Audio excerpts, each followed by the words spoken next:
আসসালামু আলাইকুম।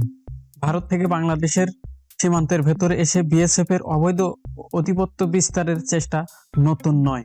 ইতিমধ্যে মহেশপুর উপজেলা সীমান্ত এলাকায় ভারতের দখলে থাকা কোদলা নদীর ৫ কিলোমিটার এলাকা উদ্ধারের পর ফের শিবগঞ্জের চৌকা সীমান্ত এলাকায় কাঁটাতারের বেড়া নির্মাণকে কেন্দ্র করে ভারতের সীমান্তরক্ষী বিএসএফ এবং বাংলাদেশের সীমান্তরক্ষী বিজিবির মধ্যে ২ দিন ধরে চলছে উত্তেজনা।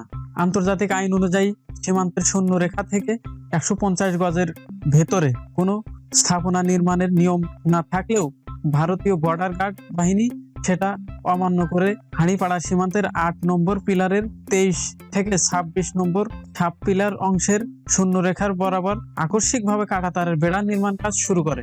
বিষয়টি বিজিবির নজরে এলে কাঁটাতার বেড়া নির্মাণ কাজ বাধা দিলে তা বন্ধ করে। এরপর উভয় পক্ষের সীমান্তরক্ষী বাহিনীর উচ্চ পর্যায়ে ২ দফা পতাকা বৈঠক হলেও কোনো সমাধানে পৌঁছাতে পারেনি দুদেশের সীমান্তরক্ষী বাহিনী।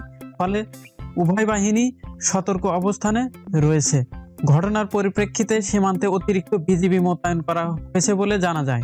বিজিবির সেক্টর কমান্ডার সহ কর্মকর্তারা ঘটনাস্থল পরিদর্শন করে সেখানে অবস্থান নেন। বিষয়টি নিয়ে ৫৯ বিজিবি লেফটেন্যান্ট কর্নেল গোলাম কিবরিয়া জানান, ৬ জানুয়ারি সকালে ভারতের মালদহ জেলার কালিয়াচক থানার সদলপুর ক্যাম্পের বিএসএফ কাঁটাতারের বেড়া নির্মাণ কাজ শুরু করলে বিজিবির পক্ষ থেকে বাধা দেওয়া হয়।